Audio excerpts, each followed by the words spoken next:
Mihajlo Đoković Tikalo, poznatiji je beogradskoj publici, balkanskoj, evropskoj pa i svetskoj javnosti kao izvrstan slikar. Međutim, krug prijatelja poznaje ga kao izuzetno duhovitog čoveka i nadamo se da će jednog dana da izda knjigu svojih anegdota i događaja koji su nas zasmejavali svih ovih godina. Tikalo, da li je istina da prilikom vraćanja sa neke izložbe u Amsterdamu stranac je tražio da dopišete L na neku od slika koje je on kupio tom prilikom? Izlagao sam kod Galerija Hammer u Amsterdamu i to je jedna fina ovako galerija koja je radila sa ovim našim iz Hlebinske škole, nekad našim za vreme stare Jugoslavije, na Ivcima. I onda naravno, pošto je sa fantastikom radila, ja sam za njih bio interesantan i to je bilo tad kad sam tu izlagao. I sad se ja vraćam u Beograd avionom i na Schipolu ulazi, ja sam već bio ušao, ulazi jedan gospodin, tako, ali već s vrata se videlo, tako je ušao kao da je avion njegov. To je odmah počeo da pravi neku galamu, da traži neke viskije, pa imaju tu marku, nemaju marku, pa dar mar oko njega je bio, jedva ga nekako služiše, sad on sedne pored mene. Ništa, ja se pravim lud, ovako, nešto čitam, gledam. Poleti avion, sad njemu je, vrpolji se, on bi da razgovara malo, da nešto radi, pita mene za Beograd, idem za Beograd, pita, jeste vi kao turista neki ili ovo, pa rekao, da, ja sam slikar, slikar, odlično, kaže. Evo, kaže, sad sam, bili ste u Amsterdamu nekoliko dana, rekao, jesam. Kaže, evo, kaže, u galeriji Hammer, kaže, bio sam i kupio sam jednu minijaturicu, kaže, izlaže jedan španski slikar Tikalo, kaže, mnogo interesantno. Rekao, nisam, rekao, niste bili, pa kaže, gospodine, pa ne može tako, pa vi morate da pratite šta se u svetu događa, pa vi morate da budete obavešteni, pa kako to da ne znate, pa to je jedan sjajan španski, pa to je ime jedno, znate, u Evropi i tako. Rekao, gospodine, verujem ja, rekao, ja nisam čuo, nemam ja vremena da se to mnogo tako, ja sam više neki vikend slikar, znate, a veze, kaže, znate, vi morate da budete u toku, pa ne može tako. Uglavnom, on je meni držao predavanje do Beograda. Sad mi se iskrcavamo i idemo na carinu, a na carini me čeka Vib, Vlada Vib, i pošto ja nosim za njega pola trafike duvana, nosim mu lule, čuda, i sad on je našao vezu kod nekog tamo carinika, da me ne bi ocarinili, da bi prošao taj duvan za njega, i viče meni, Tikalo, kaže, ovamo, pokazuje mi gde je, kod kog carinika da dođem. Jao, kad je čovek ukapirao, pa kaže, to si ti. Pa rekao, jesam. Pa što mi, kaže, ovo radiš? To je jedna od tih priča, to je u stvari to.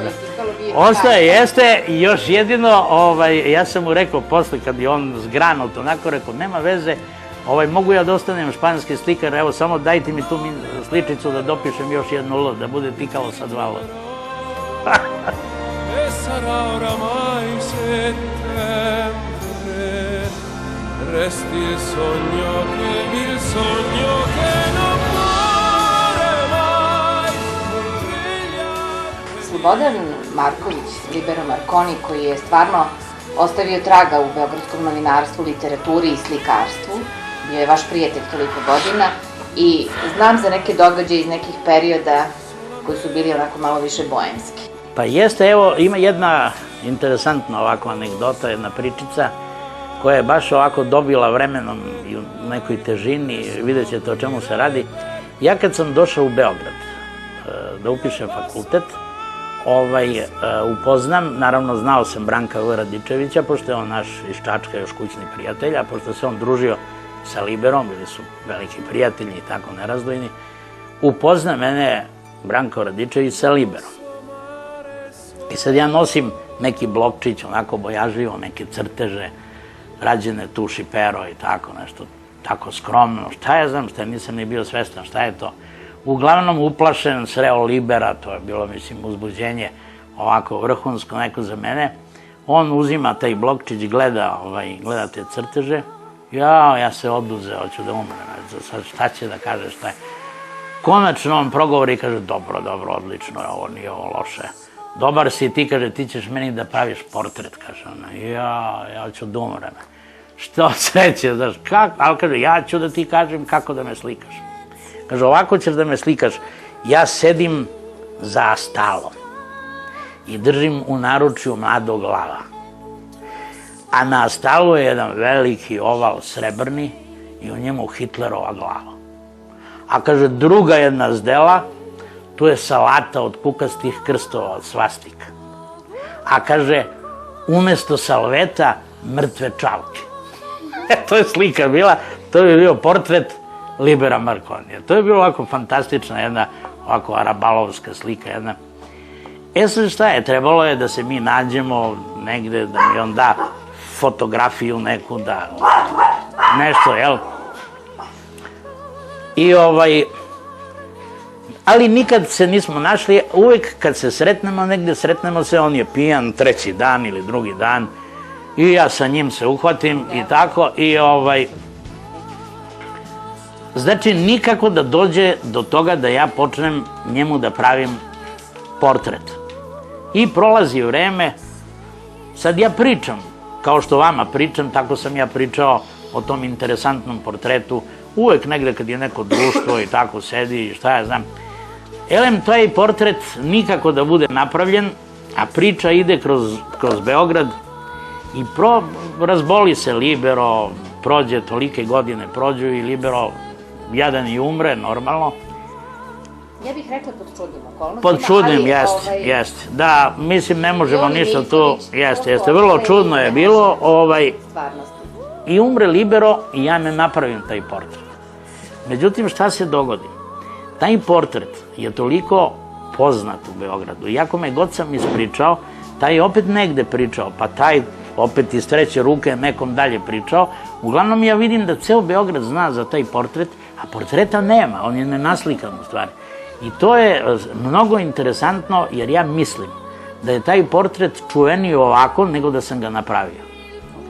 I imao sam jednu ideju, pošto verovatno svaki slikar ima neku tako nenaslikanu sliku o kojoj se nešto zna, ili mnogo ili malo, da napravimo izložbu tih nenaslikanih slika, ali ne znam kako bi to izgledalo i kako to da izvede.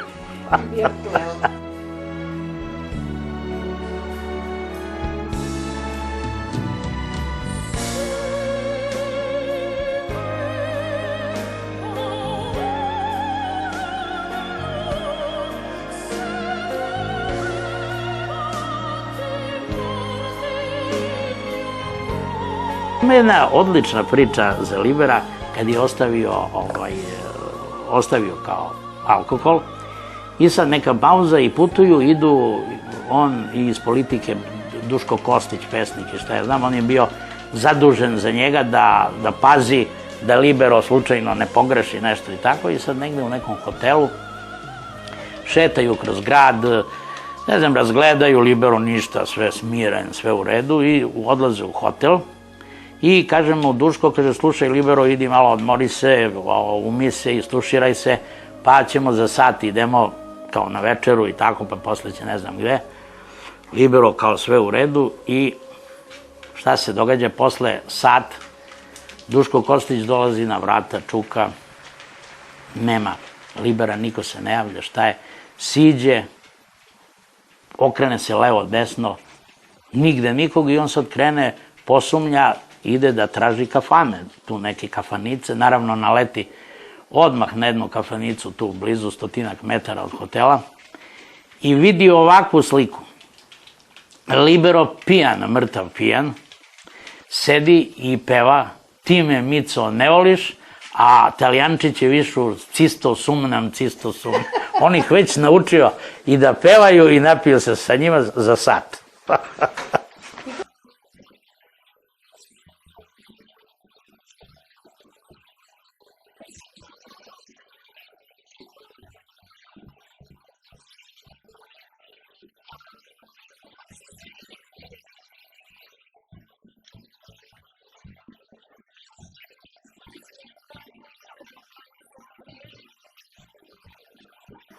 Sad ovako, dogodi se da Branko Radičević ostavi piće, smiri se, počne da živi jedan tako građanski, uredan život, počne da se bavi poslom da radi, a Libero nastavi.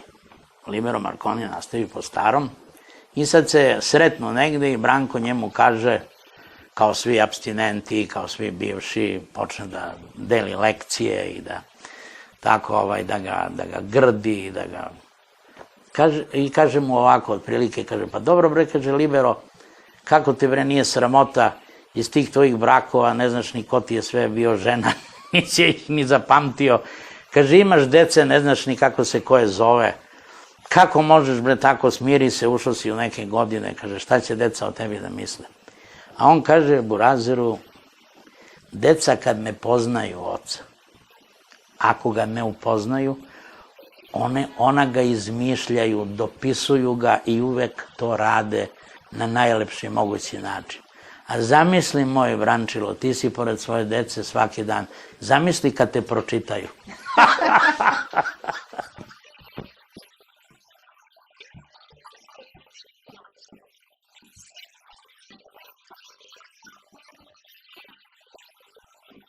Ja sam imao jednu fazu ranije, naravno, mislim nekih 70-ih godina, tema mojih tih crteža, pa posle i slika, su bila ta neka mitološka stvorenja iz raznih mitologija, pa i iz grčke mitologije, jel taj kentaur, koji mi je uvijek bio ovako zanimljiv, interesantan, kao neka simbioza nečeg ljudskog i animalnog i tako, i uvijek je to bilo ovako čudno, uzbudljivo i mistično. I sad ja sam imao neke skičice, ali još je to bilo tako bojažljivo, neodlučno, dok se jednog dana nije pojavio, tad sam ja bio, na primjer, 2. godina akademije ili 3. pojavio se jedan model koji je bio jako interesantan, jedan čovek, riđ, koščat, mišića, tako izvanredan, kao model je bio sjajan, odličan za crtanje, na njemu se odmah sve uočavalo, svaki mišić, znači ta anatomiju smo na njemu učili, mislim, izvanredno. Sad šta je, on je jednog trenutka, ja dok sam ga crtao i posmatrao, on meni toliko zaliči na kentaura.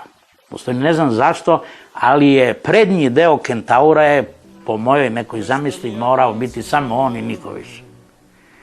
I ja naravno to odmah iskoristim, ne budem lenje, nađem neki deo konja u pokretu i odmah spojim gornji deo tog modela i to konja nacrtam.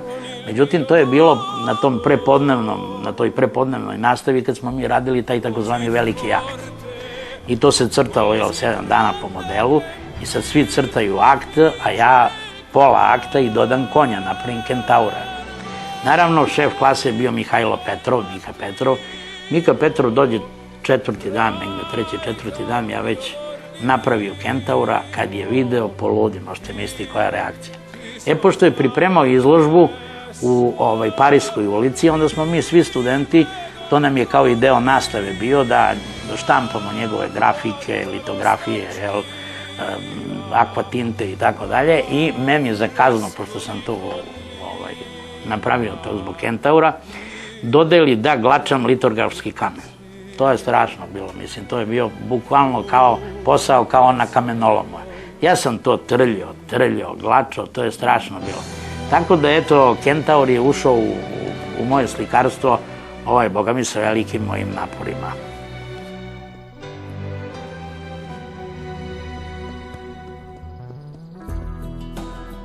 Questa melodia,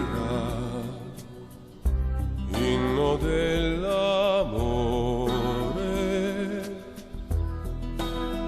te la canto e sei